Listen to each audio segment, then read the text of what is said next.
আসসালামু আলাইকুম। আগামীকালই শুরু হয়ে যাচ্ছে আইপিএল এর ১৮তম আসর।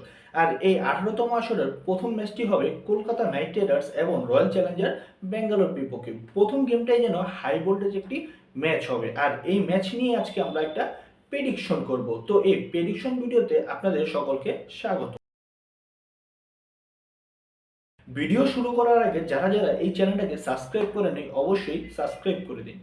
দেখুন কলকাতার গতিশীলতা এইবার কিন্তু তারা ডিফেন্ডিং চ্যাম্পিয়ন হিসেবেই মাঠে নামবে। হ্যাঁ, ২০২৪-এ কিন্তু তারাই চ্যাম্পিয়ন হয়েছিল। অপরদিকে যদি বলি রয়্যাল চ্যালেঞ্জার ব্যাঙ্গালোর কিন্তু এই বছর ভালো একটা শক্তিশালী টিম গঠন করেছে। দেখুন রয়্যাল চ্যালেঞ্জারের যে সবচেয়ে বড় দুর্বল জায়গাটা বোলিং সাইড, তারা কিন্তু এই বোলিং সাইড নিয়ে কাজ করেছে। এখন বড় বড় বোলার কিন্তু তাদের দলে ফিরিয়েছে।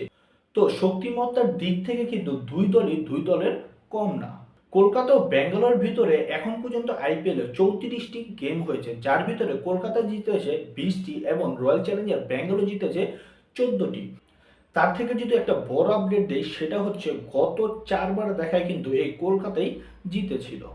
কন্ডিশন বিবেচনায় কিন্তু কলকাতা ব্যাঙ্গালোর থেকে বেশ কিছু এগিয়ে, কারণ প্রথম খেলাটি কিন্তু হবে কলকাতার ইডেন গার্ডেনে। তো প্রথম খেলায় কিন্তু কলকাতা একটা বাড়তি সুবিধা পাচ্ছে, এটা বলাই চলে। আগামীকাল ম্যাচে কে জিতবে? দেখুন কলকাতা এবং ব্যাঙ্গালোর কিন্তু সমানে সমানে লড়াই হবে, তবে এই ম্যাচটি জেতার সম্ভাবনা বেশি কলকাতা নাইট রাইডার্সের।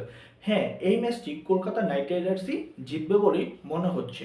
তবে সবচেয়ে বড় বাধা হচ্ছে কলকাতার মাটিতে আগামীকালকে বৃষ্টি হওয়ার সম্ভাবনা প্রায় ৪০ থেকে ৫০%। ইতিমধ্যে কলকাতার আবহাওয়া অফিস জানিয়ে দিয়েছে যদিও ৪০ থেকে ৫০% বৃষ্টি হওয়ার সম্ভাবনা রয়েছে, তবুও এই ম্যাচটি মাঠে গড়ানোর সম্ভাবনা রয়েছে। তাই ২০ ওভার খেলা না হলেও একটু কমিয়ে খেলা হবে। তবে যদি ওভার কমিয়ে খেলা হয় তাহলে কিন্তু রয়্যাল চ্যালেঞ্জার ব্যাঙ্গালোর জেতার সম্ভাবনা একটু হলেও বেড়ে যাবে, কারণ তাদের মিডল অর্ডার কিন্তু বেশ শক্তিশালী। তাছাড়া তাদের টপ অর্ডারে রয়েছে ফিল শটের সাথে বিরাট কোহলি এবং তাদের ক্যাপ পাদিদা। তো আইপিএল এর সকল আপডেট এবং আইপিএল এর সকল ম্যাচের প্রেডিকশন জানতে চাইলে অবশ্যই আমার চ্যানেলটাকে সাবস্ক্রাইব করে রাখবেন এবং ভিডিও যদি ভালো লেগে থাকে অবশ্যই একটা লাইক দিয়ে যাবেন।